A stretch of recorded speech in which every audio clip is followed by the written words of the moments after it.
नमस्कार सम्पूर्णमा म सिन्धुलीको दौली नगरपालिका वडा नम्बर 10 बाट तपाईहरुको माझमा बोलिरहेको छु। यहाँ अहिले यता पनि अत्याधिक मात्रामा वर्षा भइरहेको छ। तपाईहरु आज ननिस्किँदा हुन्छ, भोलि ननिस्किनु होला। वर्षा भइरहेको छ।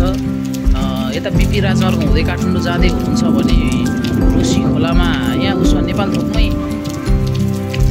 मङ्गलटारमै गाडीहरू तीनहेरी रोक्न थालिसकेको छ। उतापट्टि के अरे भकुण्डबेसीबाट यता गाडी आउन दिएको छैन, काठमाडौँबाट यता आउन पनि भकुण्डबेसीबाट दिएको छैन भन्ने समाचार आएको छ।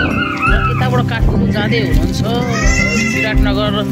विराटनगर, झापा, इलाम, पाँचथर, यो जुन पनि यो मदन भण्डारी राजमार्ग अनि बिपी राजमार्ग हुँदै काठमाडौँ जाँदै हुनुहुन्छ भने त्यो बाटो पनि नजानु होला।